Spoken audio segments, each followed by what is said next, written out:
Welcome back to Dry Hollow Homestead. This is Danielle, and in today's video we are going to be talking about ways that I preserve or use up our cabbages when they are coming in from the garden.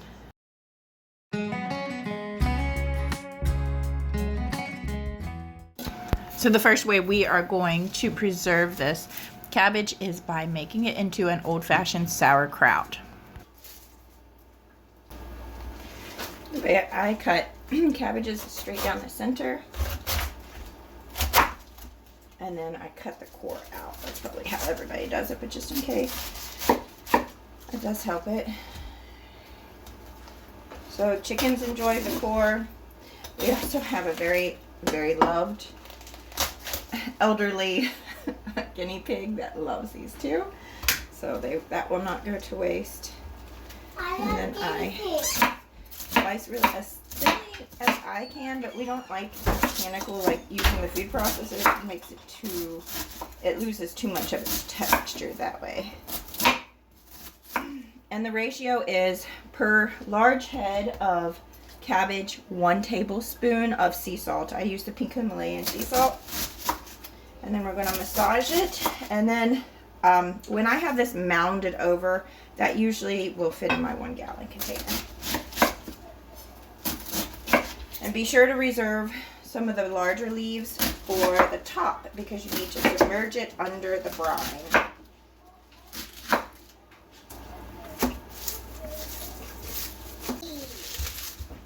I love biggies very much. Okay, I think I have massaged this enough. It's got quite a bit of liquid coming out. I'm going to go ahead and load it in here. I'm not going to use all of the cabbages that I could, because I want to show you some of the other recipes too.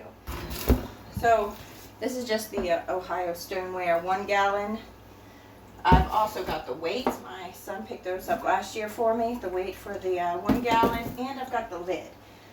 So it's important that when we load this up, we are going to want to have brine, which the brine can be, you can add water to it, but if it will release more of its moisture because of the salt.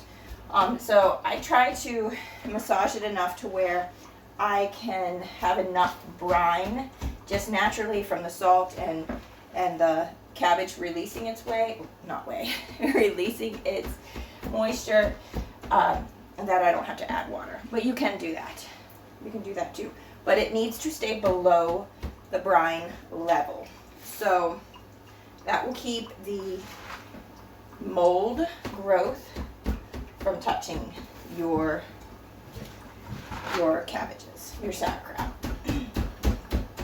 So that's the main thing. So you want to do about a tablespoon of cabbage per large head.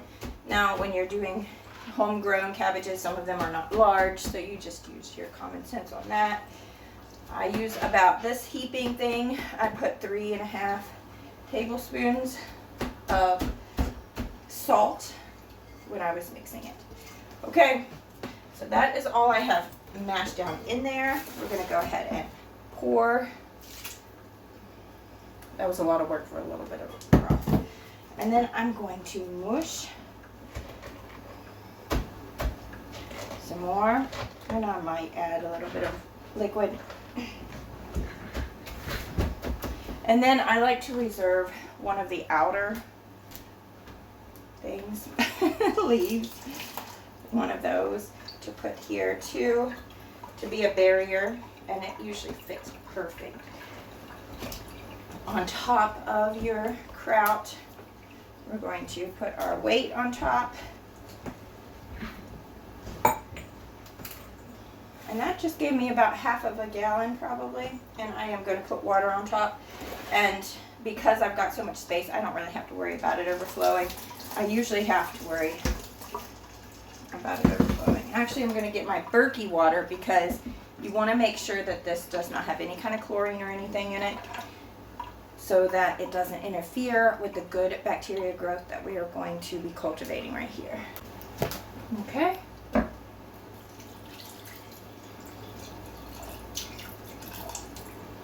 Alright, looks good.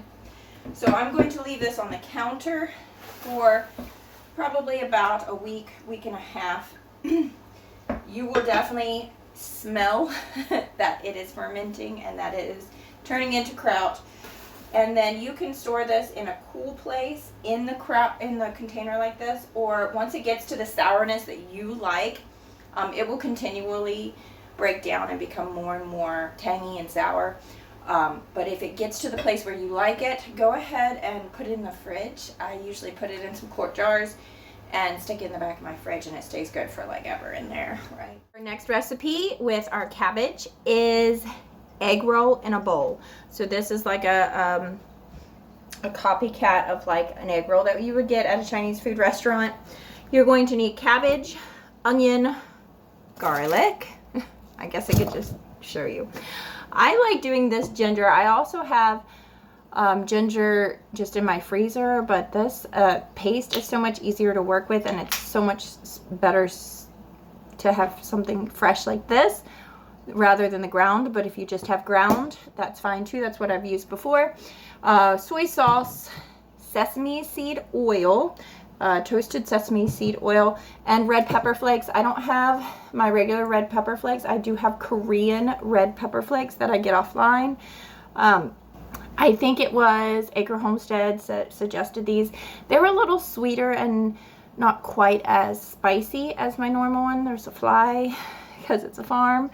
So we are going to cook up this egg roll in a bowl. This is actually like a Trim Healthy Mama kind of version, or a low carb. This does not involve rice, but you are welcome to eat it over rice, brown rice, cauliflower rice, whatever. The main thing that you need for this recipe, oh, and ground beef. 2 pounds of ground beef per head of cabbage. And this is, I would say, a medium size. I've seen bigger. I have seen bigger, but this is medium, I would say. So 2 pounds of burger per medium head of cabbage, and we're gonna get this fixed. We're gonna cook it up. Okay, so I put our meat in my Dutch oven. Let's start with our onion. So this is my very last store-bought onion, and then we will be in the onion business from the garden. And they don't always stay fresh very long, so I like to go ahead and pull all my onions out of the garden at one time, chop them with my Vidalia chopped wizard thing, and then I go ahead and freeze them in bags. And then I have fresh onion from my garden whenever I need it for recipes. So, sorry, I keep getting... So yeah, I bought this at Costco quite a while ago, so it needs to be used up all the way. And the size you want to make your onions is totally up to you, depending on if you have kids that don't like onions, if you enjoy slivers of onions. I'm not going to go too hard. Some of my onion, this one, I'm glad I'm using it because it was on its way out. Okay. If I was doing any more onion than just one, I would have already gotten my chop wizard out, but I've already got a pile of dishes for some crazy reason. I don't know. It's like 7, 8 people live here. 7.5 people live here, and they're constantly eating. Okay. So, like I said, I'm going to throw this in with my meat. Also, I have this container. I actually got this off Amazon. It's really cute, I think, my opinion. And I keep avocado oil in this, and it's right next to my stove. So I just like toss a tablespoon of avocado oil in my pans before I fry anything up. That avocado oil can get really high. It can take high heat. So that's why I keep that on my counter. Okay, we're going to put 4 cloves of garlic in with this 2 pounds of burger and our 1 onion. I like this press. I always use this press from Pampered Chef, but I think you can get them pretty much anywhere now. I think you can get them offline, right? You can get anything offline, right? As I'm telling you that, I'm like making a huge mess. Whatever. This garlic is also not from the garden. This is a Costco garlic.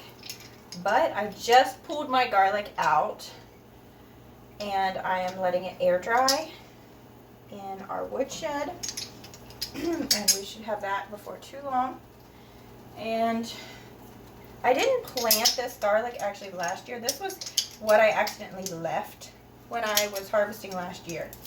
So I keep forgetting to do it in the fall. So remind me, if you're my friend, please remind me when it is time to do garlic. I don't know what it is about the fall weather, but it just makes me forget all about that garlic planting or doing anything extra in the garden. Okay, so that was 4 garlic cloves in here. We are putting it on like medium heat, frying up the meat. Now let's go ahead and chop up our cabbage. So I just cut my cabbages in half and then I core them, and then for this recipe I kind of like it thin because we're not going to cook it down real long, so that's totally up to you though. Do watch for bugs because these are pretty tight little clusters, and man, if the bugs don't like your cabbages, then you must have put something on them pretty gross. So, real food, it comes dirty. Who said that? Was that Roots and Refuge? But it's true. Real food is dirty, and it is appetizing to all the creatures outside.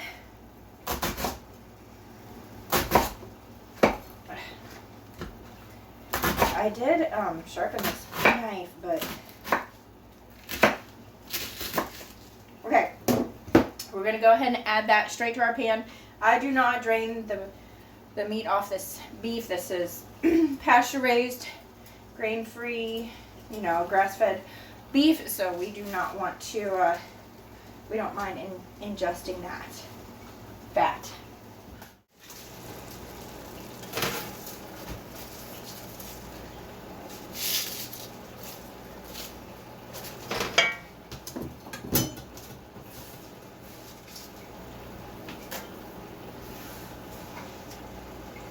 Okay, I'm going to go ahead and add our soy sauce. Let's say 1/4 cup of soy sauce. Shoo, sorry. I'm also going to do some ginger.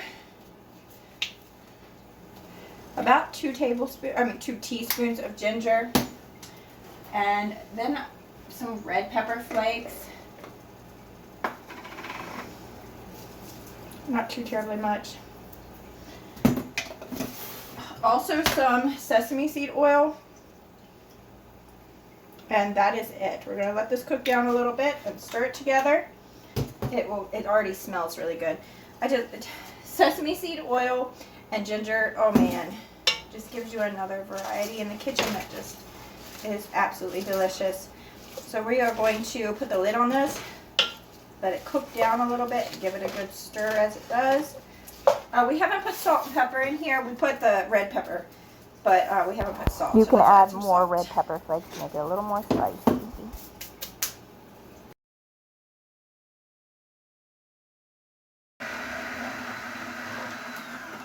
I went ahead and shredded up our cabbage heads from out in the garden for coleslaw. I like coleslaw to be really thin, so I do use my food processor for that.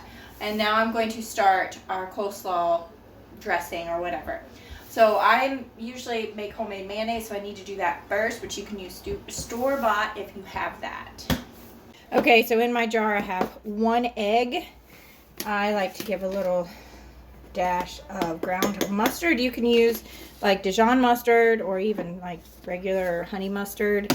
Anything you want. I just use ground mustard. That's what I usually have. And then a tablespoon of lemon juice, salt, and pepper. And then I use avocado oil. You can use whatever oil you like, but I just fill it up on my pint jar up to the 1 cup. And then it's important to give this about 15 seconds to meld together. So I usually take that time to put everything away before I start using my immersion blender to blend it together. We will start by processing on the bottom with the immersion blender for about 15 seconds, and then we will incorporate it all the way through.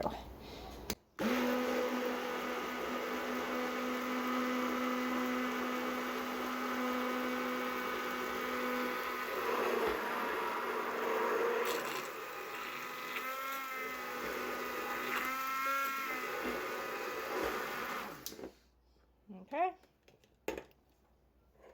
And I will leave the ingredients in the description box. Okay, now that we have our mayonnaise made, I'm going to go ahead and do my dressing for the coleslaw. I'm going to do half a cup of mayonnaise that we just made. About a tablespoon and a half of lemon juice. That's probably perfect. About 2 tablespoons of white vinegar. 1, 2.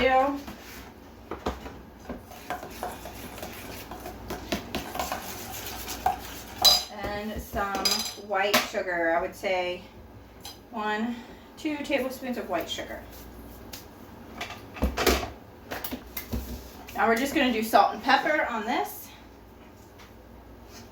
and then I'm going to go ahead and mix it together and then pour it over top of our cabbage because I want this to be in the fridge for several hours before we actually eat it.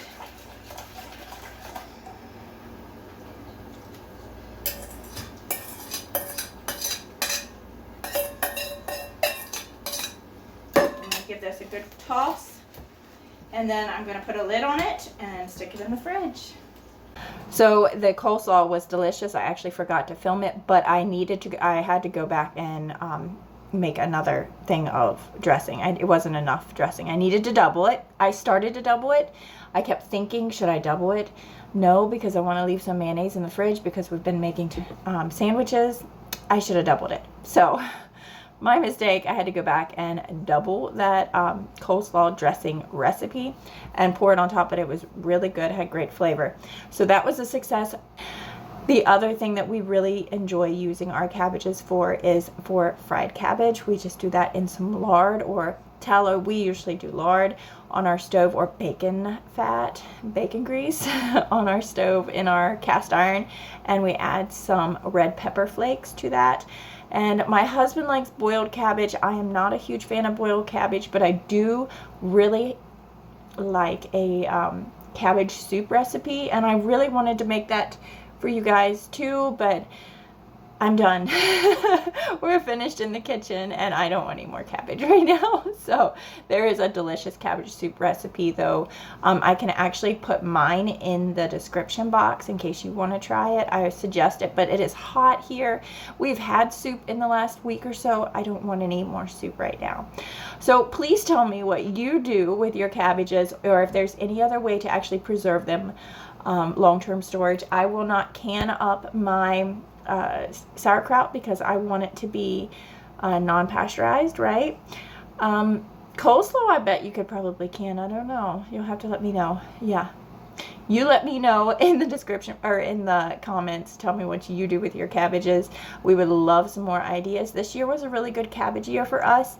And it seems like maybe around our area, this was a good cabbage year. So God bless. I will talk to you all again later. Bye.